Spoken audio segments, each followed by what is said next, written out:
Okay, good seeing everybody. Appreciate you guys being here. We're coming off our last game. We've had a few days, obviously, and done quite a bit of work. The players have been away. We worked on Friday, had a full day on Friday with the players, and then throughout the weekend, different things that we're working on as coaches. But all focused now on the Steelers coming up, and I think we step back and look at it.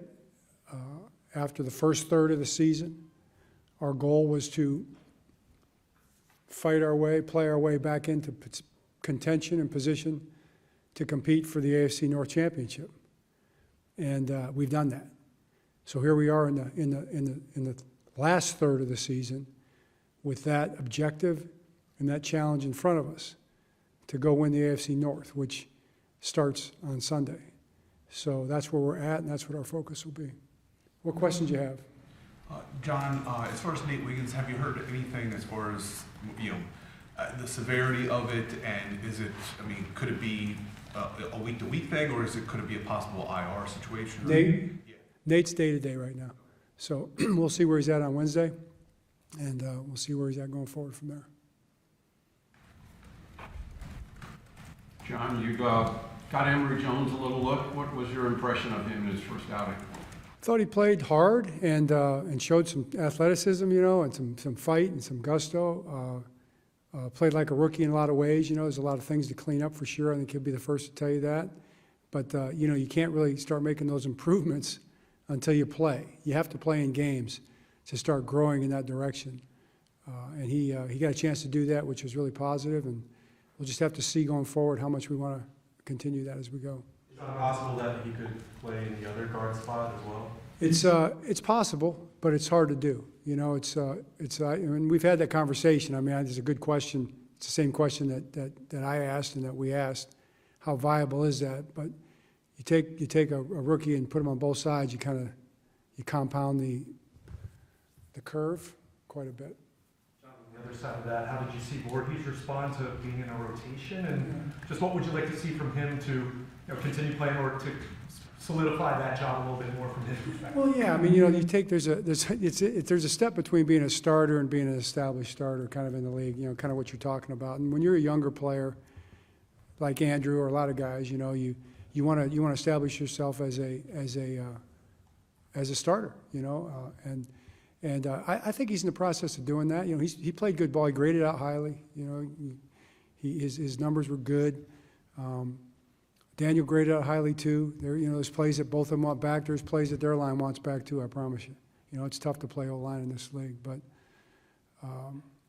consistency really is the bottom line.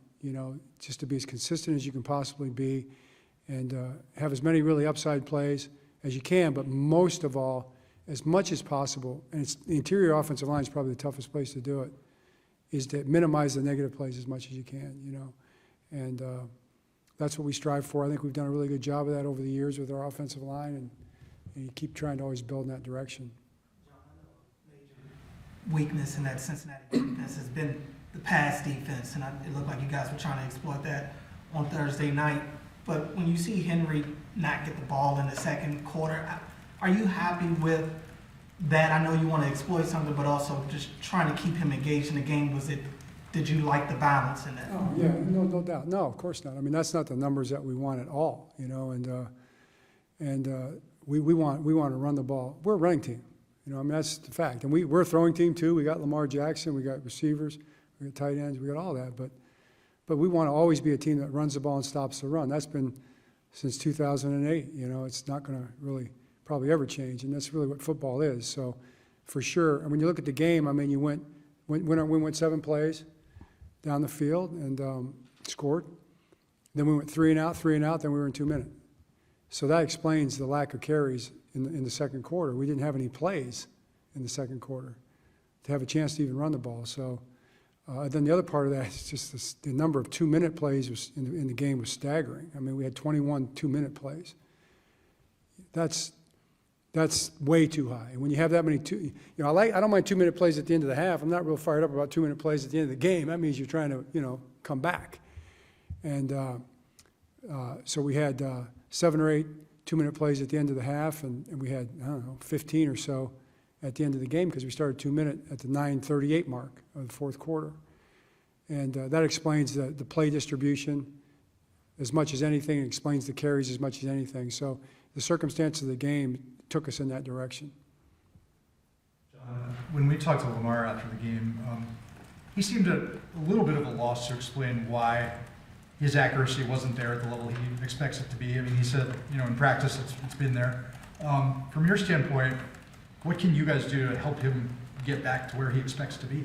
Well, I mean, that's just kind of what sports is, I mean, I do think you're going to have, an off day sometimes, and that's not something that you take lightly for sure. I know, listen, Lamar doesn't take it lightly more than anybody, and no player on this team takes it lightly. I mean, we have conscientious guys, so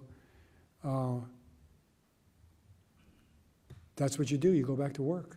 You go back to work, and you get in there and you practice and you study it and you work together to be as precise as you can. It was not a precise offensive performance in any way. There was nothing precise about it. It was imprecise in every way, and we all know that. We're all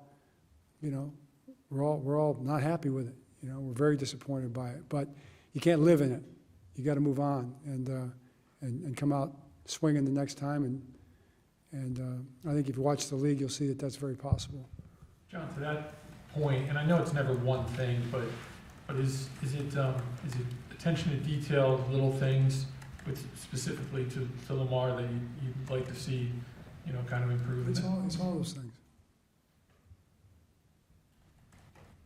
John, are you happy with the way you guys, it feels like you're not ending up in the right play a lot, I guess, offensively. I guess going back to years past, especially the last 2 years, it seemed like you guys had an answer for everything the defense was throwing.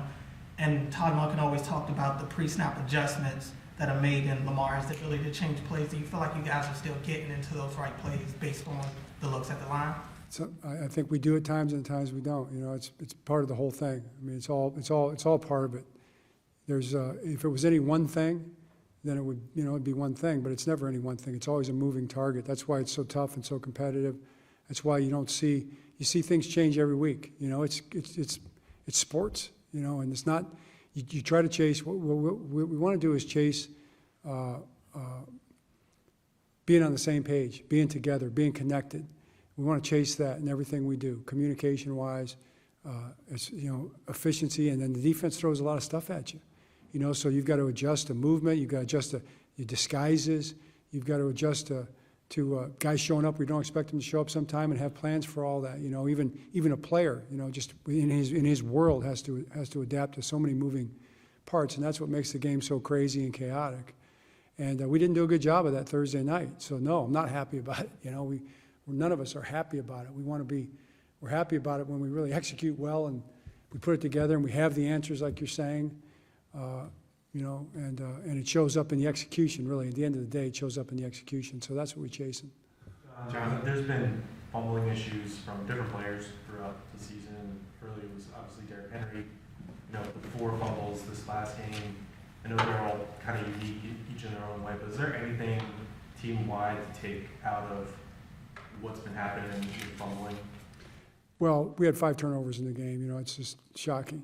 And they're all fumbles. 4 of them were fumbles. So that's probably the common denominator. They're all fumbles, but there's really not any one thing that you can say about any one of them because all 4 of them are different. But it comes back down to the common denominator is ball security and the importance of executing ball security. So, yeah, it's got to be done. It's got to be intentional. It's got to be intentional in everything you do from day one. It's got to be practice. It's got to be on your mind, at the forefront of your mind, at all times when you're a ball handler. And that's something that we emphasize, we give high regard to, and we talk about and push, demand every single day, but the players demand it of themselves every single day. And to see it not executed, it's tough, man. It's a disappointing thing, and that's why we lost at the end of the day. I mean, that's the bottom line. That's the main thing. So we all know it. We all have to do better with it. John, how do you coach players at the goal line? I mean, likely he knows what he did there, but short of like 4th and goal where you need to score, you're turning the ball over. or end of the half, something like that. How, generally speaking, how do you want players to approach it when they're at the goal? I want the ball secured, in ball security position, high and tight, period. Extending the ball in the goal line has its place when you've got two strong hands in the ball and you have space and there's no traffic. I can see that, I can live with that, and I can only live with it when it turns out good. Because even if you do that and you don't execute it, then it was too much, But you do have to make a little bit of an allowance, I think, for pro football players who are very talented. You see some great plays made. We're not going to coach our guys out of that. But when you take it to the next level of doing something that's not sound, that's not good. That's not winning football. So all of it, all that kind of thing. The most important thing is to protect the football when you have the football in your hands. Is there a chance that you get Robinson and Washington back to practice this week, or is it still too early to know? It's a chance we get those guys back in practice this week, yeah. We'll see Wednesday. There's a good chance, actually. John, when you had the chance to go back and look, what did you see on the pass interference call by Zay Flowers? I saw a call that sometimes gets made and sometimes doesn't, basically. So I think, Zay would tell you that, he didn't need to do it. He was probably overdid it a little bit, so he got called.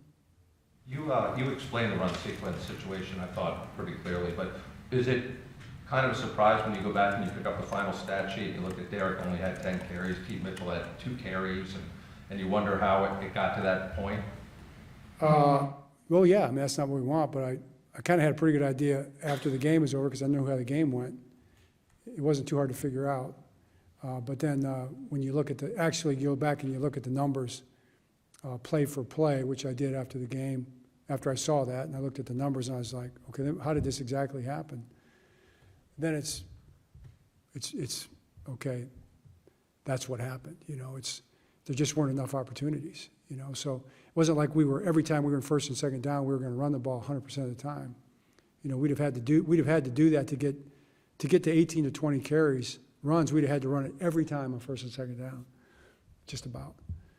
And you want to have to play actions. You want to do some screens and things like that too, to keep people off balance and try to be balanced. So you just want more of those plays. That's the bottom line. We just needed more of those plays.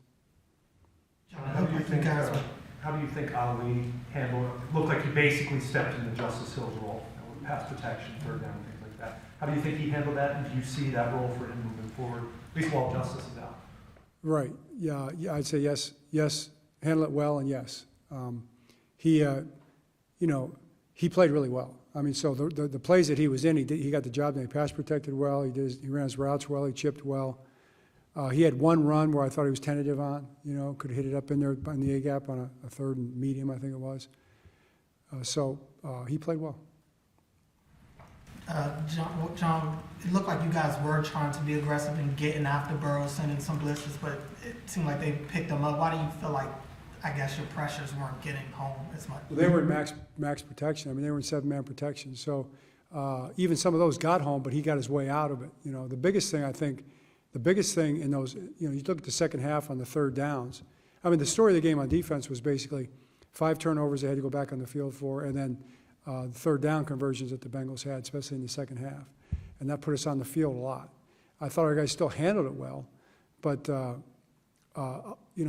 you're bringing pressure, and a couple times we checked out of pressure, a couple times we bluffed, and they're in max protection. You kind of get what you want there. You run a blitz into 7 blockers, he's probably going to have a chance to get the ball out, but there's only 3 receivers out, so that's okay. So then when he starts to move, you got to get him down. And if I was disappointed in anything, I was disappointed in the fact that he was able to get out and extend plays a little more than we were hoping for, So, and even with that, I got to give him credit too, because probably 4 of those, maybe 5 of those conversions were really great throws and catches. Diving catches, tightly contested throws and catches that they made. So they deserve credit for that too. Obviously, a swarm of injuries. How much do you think this kind of mini bye playing on Thursday, how much do you think that will help him? And do you think going forward, it seems like there's been a pattern of no Wednesday practice. Is that something that could continue? I really don't know. We'll just have to see how it shakes out. I think he'll be fine, and he's going to practice. I tell you, all that stuff, he's going to practice like as much as he can. you know. Lamar will practice as much as he can and prepare as well as he can. And, you know, that's what he's going to do, and he always has. John, you opened talking about this AFC North race. You've got the Steelers, then you got the Bengals. Do you stress that back-to-back stakes to the team? Is it simply, this is Pittsburgh, we got to worry about Pittsburgh this week? It's simply Pittsburgh. We're just focused on Pittsburgh this week.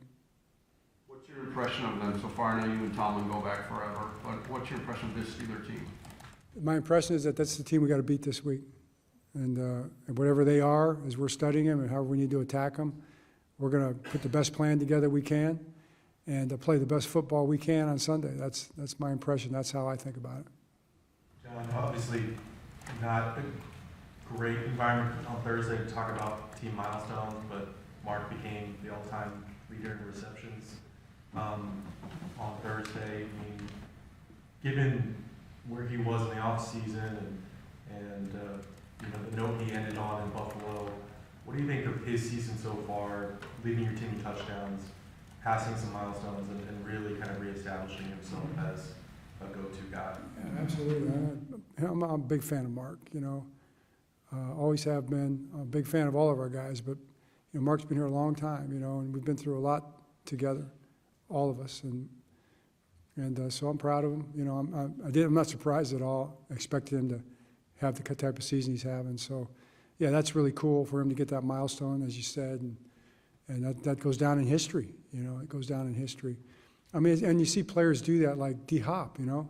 D-Hop got his 1,000th catch and got it here as a Raven. That's pretty awesome, too. So those things are things that you do know, and you're going to look back someday, you're going to say, wow, that's really neat to be a part of that. And yet it's all churned into basically the process of trying to find a way to win the next game and accomplish the things that we can accomplish in a real tough league, you know. So it's a lot that goes on with this whole deal, which is probably why we all love it so much. Joe Wienikin, so Chandler Martin, is that you said it was a serious injury. Do you know more about that? And I guess a follow-up on Justice Hill. Does he have a shot at returning this year, or is that a season-ending thing? Right. Chandler is a season-ending thing. He has an ACL. He's going to get an ACL repair here in the next couple of days, so he'll be out until training camp next year.